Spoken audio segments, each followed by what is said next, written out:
Now you see me while I was doing, the arrangement for this track, and in the course before when I was doing only the SketchUp, doing only the loop. You seen me actually, go through the steps to just make sure that my mix is somewhere in the ballpark before I actually sit down and get to the mixing. Although this process is never quite as separate for me, I do separate a final stage where I just take care of the mix without touching the creative, idea any longer. Now, the main thing you have to do with the song, disregarding all the processing for now, any EQing, saturation like we have and stuff like that, is actually leveling. So leveling and panning. First and foremost, how loud is something and which channel is it on, left or right, and how much? Because it doesn't have to be exclusive only on the left or right speaker, it can be on both, but in a skewed kind of balance, where this, panning knob actually helps us. Now, when I go into the mixer view, you actually see all of those faders for the gain and all of the panning knobs right there. So you can see that, let's say I have these two claps right here.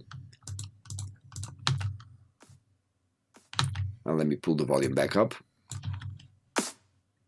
So that's one clap, and that's another.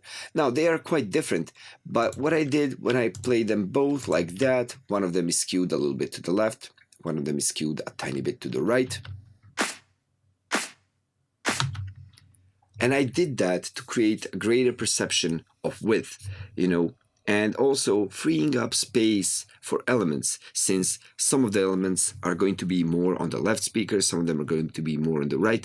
That means that I have less of a job to do when dealing with production, when trying to use equalizers to, remove certain pieces of frequencies from sounds so they can sit together, so they can actually be reproduced by the mechanical, reproduction box of sound called a speaker, so that can be reproduced with more quality. That's why I mix them. So this way, I actually lower down the difficulty for that job, since some of the elements play more on the left speaker, some of them play more on the right, which means more space for either one of those, since one of those is playing only certain parts of the signal, the other one is playing only other certain parts, meaning that I have less stuff to do when dealing with the mixing. So when dealing with leveling, as I told you, first off, you need to be sure that the input into the channel, which would mean, anything coming out of this sampler, is not too loud.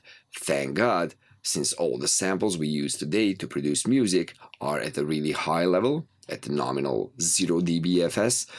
The default setting for a sampler is minus 12 dB. That's 4 times less loud, 4 times quieter than whatever it was. And since it was 0, this is going to be somewhere at minus 12 approximately. Now, not really at minus 12, since we have this velocity affecting the volume right there, but it's going to be low enough to be at a really nice nominal level. Now, first off, what I would do would be leveling all of it, making sure that whatever comes into any of the plugins leaves at the same apparent volume, meaning that I would pull this one down, let's say for a dB. This is how much that change would actually cause the signal to become louder, like this. Let me just check for that.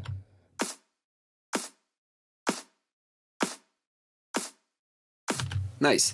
Now when I disable this plugin, I'm not listening to the volume change. I'm actually listening to what I did to the balance of the spectrum. So you should do this on EQs. You should do this, gain staging that we talked about everywhere.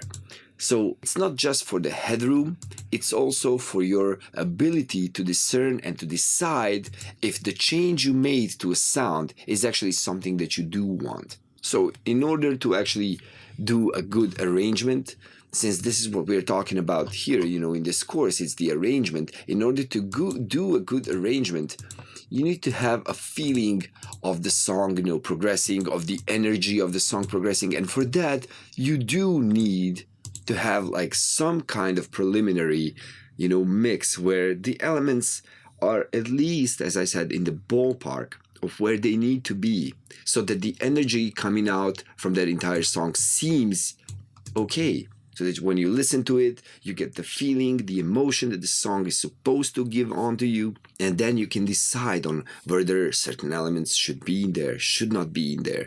It's easier to decide if it, at least sounds close to what it's supposed to be sounding like when it's done, when it's all mixed, polished.